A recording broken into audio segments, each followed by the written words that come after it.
단거리 선수들이 0.01초 위해 시간을 바치고 내달리듯 배우는 교사 되어 수업 5분을 위해 하루도 쉬지 않고 학습 15분 교육학.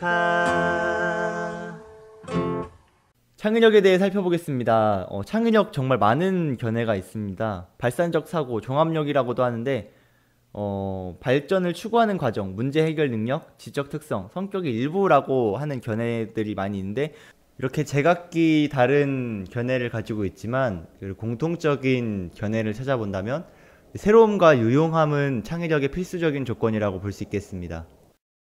창의력을 구성하는 요인을 한번 찾아보면 크게 인지적 요소와 정의적 요소로 구분을 할 수 있겠습니다. 인지적 요소는 유창성, 융통성, 독창성, 정교성 이렇게 살펴볼 수 있겠고, 정의적 요소는 지각적 개방성, 독립적 판단 태도, 회의적 태도 이런 것들을 살펴볼 수 있겠네요. 그래서 창의력을 어떻게 개발할 수 있는가, 개발 기법을 살펴보면 가장 유명한 것으로 브레인스토밍이 있죠. 브레인스토밍, 양산의 원리, 자유분방, 결합과 개선, 비판금지, 아이디어 소유 금지 등을 통해서 개인적, 사회적 제약을 제거하고 부정적 태도를 변화하는 데 많이 쓰입니다. 이것을 또 개량하고 기본 원리를 유지하면서 브레인 라이팅이라는 기법이 나왔는데, 이거는 용지에 자신의 아이디어를 적고 일정 시간 후 한 칸씩 돌리면서 이렇게 옆 사람의 아이디어를 읽고 추가 기입을 하는 방법을 의미를 합니다.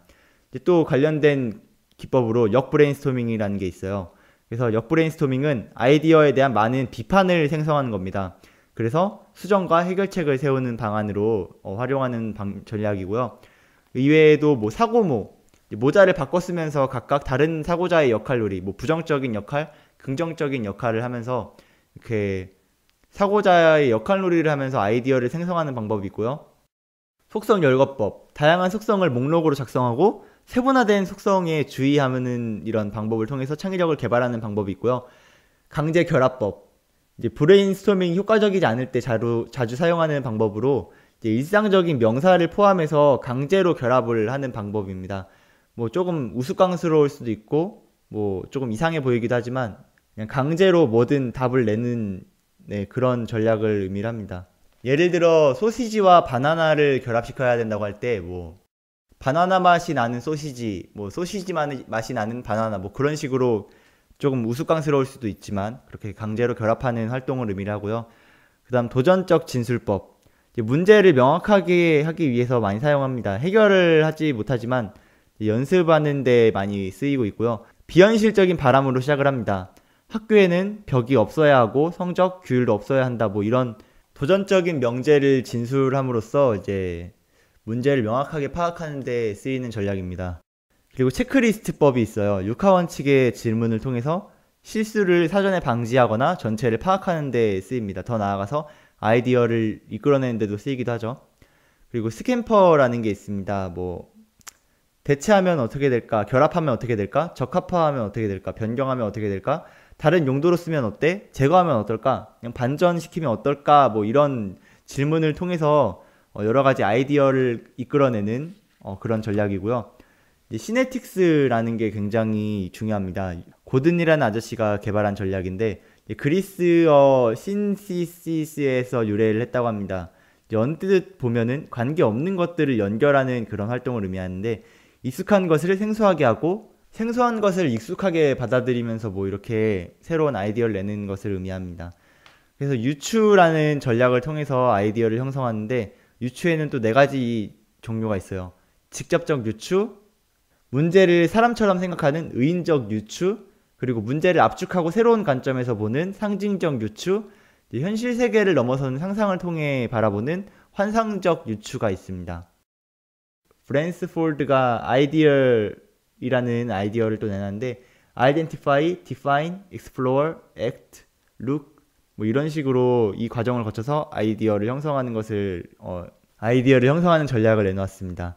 이후로 드 보노 콜트를 한번 볼까요? 콜트 사고 프로그램이라는 것들 중에 PMI니 ADI니 여러 가지 전략이 있는데 그 중에 몇 개만 소개해 보도록 하겠습니다. PMI는 플러스, 마이너스, 인터레스트 이렇게 3가지, 이점을 주는 것과 단점을 가져다 주는 건 무엇이 있는가 살펴보고, 그리고 또 그저 관심 있는 결과는 어떤 것이 있는가, 이 세 가지 축을 토대로 살펴보는 것을 의미하고, 이제 ADI는 Agreement, Disagreement, Irrelevance 해가지고 내가 동의하는 부분은 어떤 것이 있고 내가 동의하지 못하는 부분은 또 어떤 것이 있고 또 이것과 관련 없는 아이디어는 또 어떤 것이 있을까, 이렇게 축으로 세 가지 축으로 사고하는 것을 의미하고요. 뭐 CNS, Consequence and Sequel, 어떤 현상의 결과와 그 후 상태를 분석하는 과정이 있고요. CAF, Consider all factors, 선택하기 전에 관련된 모든 요소를 파악하려는 그런 시도입니다. 뭐 스캠퍼는 아까 다뤘고, 창의성에 대한 연구에 대해서 다뤄보도록 하겠습니다. 뭐 창의력과 동기에 관한 연구가 굉장히 많이 되어 있는데, 베어라는 사람이 외적 동기가 주어지면 창의력이 점점 떨어진다는 것을 발견을 했습니다. 이것을 아마빌이 더 정교화해서 평가와 외적 보상, 경쟁, 그리고 제한된 선택은 창의력을 떨어뜨린다는 것을 발표했습니다. 하지만 내적 동기가 어느 정도 있을 때 외적 동기 유발은 창의적 산물 생성에 도움이 된다고 하네요. 그래서 아마빌이 결론 내리기를 내적 동기와 외적 동기는 독립적으로 공존할 수도 있고 그렇지 않을 수도 있다. 다만 둘 다 높을 때 상승 효과가 일어난다 라고 정리를 해 두었습니다. 가네의 이론에 따르면 방대한 지식이 창의력의 기반이 됩니다. 그래서 PBL이나 지적 기능, 언어 능력, 인지 전략을 강조하면서 창의력을 길러야 된다고 이야기를 했고, CPS라고 문제 해결 과정에서 일반적인 단계를 주어지지 않는 이런 것들, 창의적인 문제 해결 전략을 내놓았는데, CPS를 배우는 방법은 CPS를 연습하는 것밖에 없다고 이야기를 했습니다. 와이즈버그라는 사람은 자서전 분석을 통해서 지식의 양이 창의성에 도움이 된다고 이야기를 했고, 창의력은 다른 특수한 능력이 아니라 모든 사람들의 일반 능력이라고 이야기를 하고 있습니다. 지금까지 보았던 것처럼 창의력이라는 게 사실 이렇게 딱딱 명확하게 맞아떨어지는 개념이 아니라 사실 조금 애매하고 모호한 면이 있는 개념이라는 사실을 알 수 있었습니다. 다음은 영재들에 대해서 다뤄보겠습니다. 패스트 러너라고도 하는데, 문제점으로 이 친구들이 학습에 흥미와 호기심을 상실할 수가 있습니다. 그래서 심화학습으로 계속 도전할 수 있도록 도와줘야 되고, 수업 중 이제 다 아는 지식들이 나오니까 수업 중 혼자 부적절한 행동을 하게 됩니다. 그래서 혼자 깊이 과제를 할 수 있는 기회를 제공해 주어야 하고, 더딘 사회성과 도덕성 발달이 문제가 되기도 하는데, 이제 또래 교수의 기회를 제공하고 또 친구들과 자주 어울릴 수 있도록 기회를 제공해야 됩니다.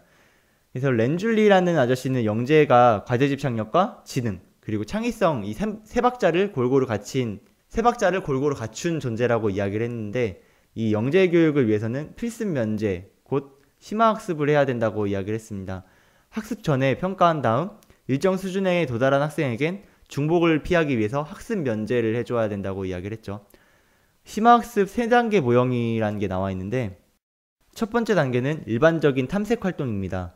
정규 수업에서 다루지 않는 분야를 접할 수 있도록 영상, 견학, 조사, 토론 등을 제공해줘야 되고, 두 번째로 소집단 단위의 학습 활동을 제공해야 된다고 합니다.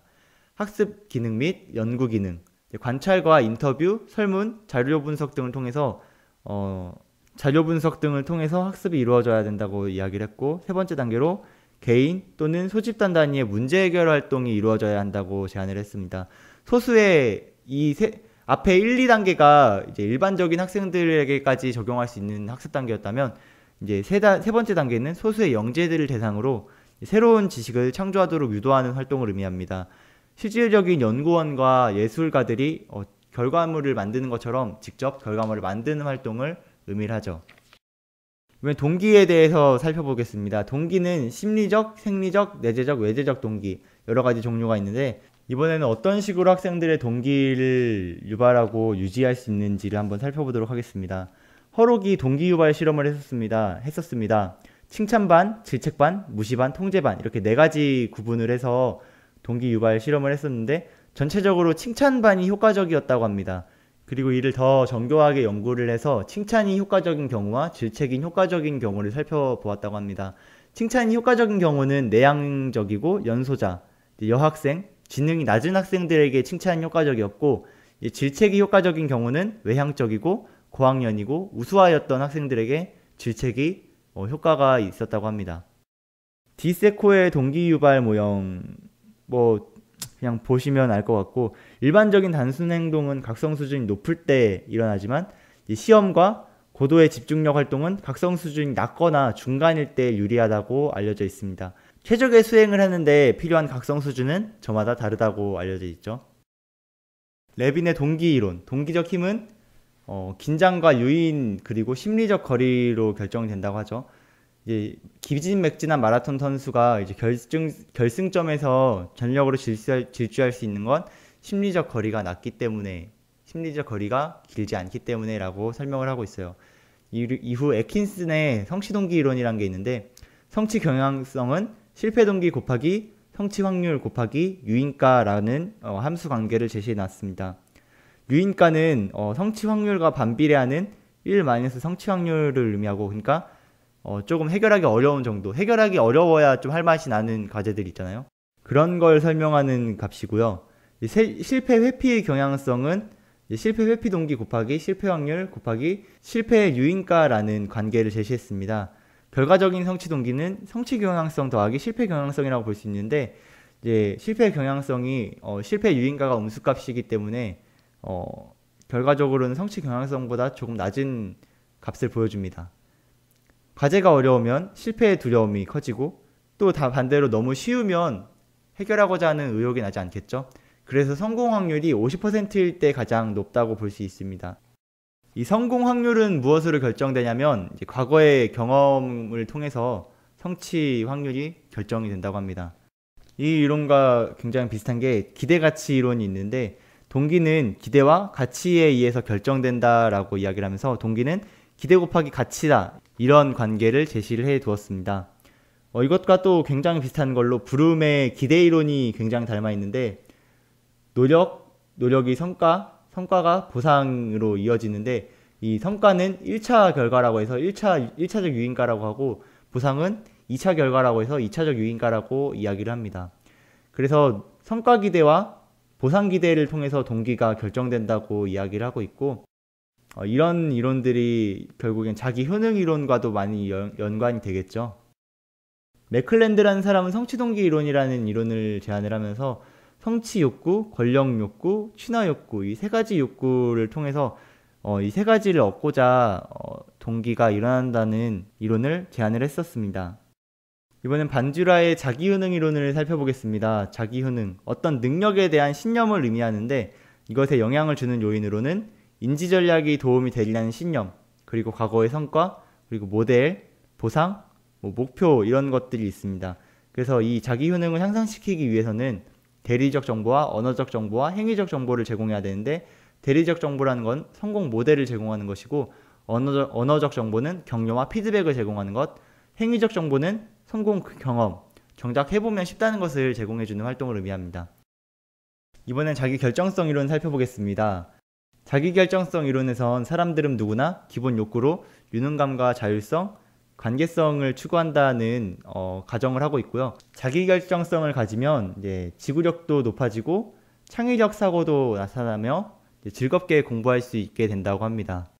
그래서 이 자기결정성의 저해 요인으로는 감독과 평가, 통제적인 표현, 위협, 마감 시간, 이런 것들이 있는데, 과잉 정당화 효과라고 해가지고 이 외적 보상을 강화로 인식하느냐, 이 나의 행동을 조종하는 것으로 인식하느냐에 따라서 과잉 정당화 효과가 나타난다고 합니다.